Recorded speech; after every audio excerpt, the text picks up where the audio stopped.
एक समय की बात है, एक छोटे से गांव का नाम था सूरजपुर। इस गांव के पास एक घना जंगल था, जिसमें किसी के भी जाने की हिम्मत नहीं होती। इस जंगल में एक भयानक चुड़ैल के होने की कहानियां थीं, जिसका नाम चंद्रकांता था। गांव के बच्चे रामू, श्याम, गीता और सविता हमेशा चुड़ैल की कहानियों को सुनकर डर जाते थे। एक दिन रामू ने अपने दोस्तों को कहा, चलो उस जंगल में चलते हैं और देखते हैं कि चुड़ैल सच में है या नहीं। श्याम ने डरते हुए कहा। क्या तुम पागल हो गए हो? अगर वो सच में वहां हुई तो? लेकिन गीता और सविता ने रामू का साथ देने का फैसला किए। सभी ने तय किया कि वे दिन के उजाले में जंगल में जाएंगे। जब वे जंगल के अंदर गए, तो सब कुछ शांत और डरावना था। अचानक एक अजीब सी आवाज आई, जिसने उन्हें और भी ज्यादा डरा दिए। गीता ने कहा, शायद यह सिर्फ हवा है। वे थोड़ा और अंदर गए, तभी उन्होंने एक झाड़ी के पीछे कुछ चमकता हुआ देखा। रामू ने धीरे से झाड़ी के पास जाकर देखा, तो वहाँ एक पुरानी किताब पड़ी थी। रामू ने किताब उठाई और उसे खोलकर देखा। किताब में अजीबोगरीब चित्र बने हुए थे। तभी अचानक एक जोरदार हंसी गूंजी और सबके दिल धड़कने लगे।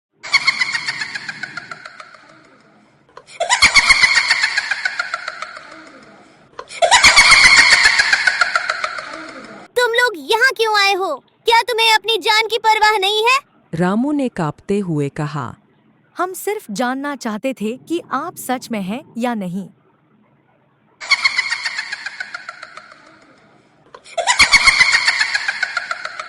तुम्हारी हिम्मत की दाद देती हूँ, लेकिन यहाँ से बचकर जाना आसान नहीं है। तुम्हें मेरी एक शर्त माननी होगी। तुम्हें इस जंगल की सबसे ऊंची पहाड़ी से एक फूल तोड़कर लाना होगा। अगर तुम यह कर सकोगे, तो मैं तुम्हें जाने दूंगी।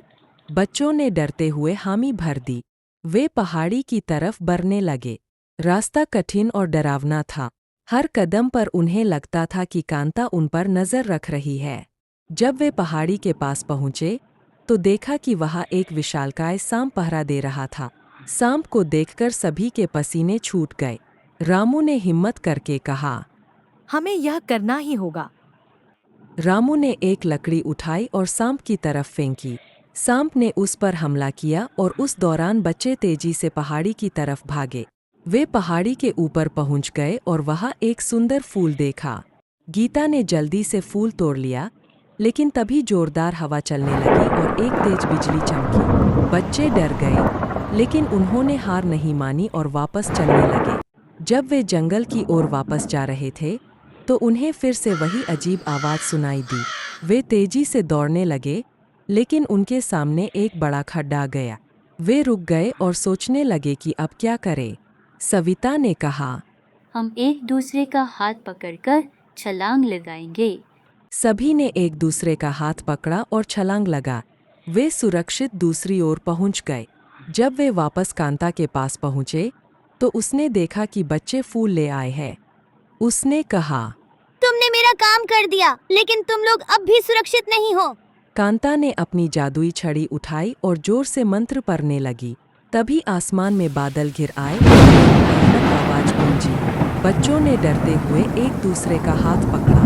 तभी अचानक एक सफेद रोशनी चमकी और एक देवता प्रकट हुए। उन्होंने चंद्रकांता को रोका और कहा, वह बच्चे निर्दोष हैं, इन्हें छोड़ दो। देवता ने बच्चों को बताया कि कांता को एक शाप मिला था, जिसके कारण वह जंगल में फंसी हुई थी। बच्चों के साहस और भलमनसाहत ने उसे मुक्त कर दिया। कांता ने बच्चों को धन्यवाद दिया और कहा, अब मैं तुम्हें कोई नुकसान नहीं पहुंचाऊं। जाओ और अपनी हिम्मत और साहस को हमेशा याद रखना। बच्चे खुशी खुशी गांव वापस लौट आए और उन्होंने गांव वालों को अपनी साहसिक कहानी सुना।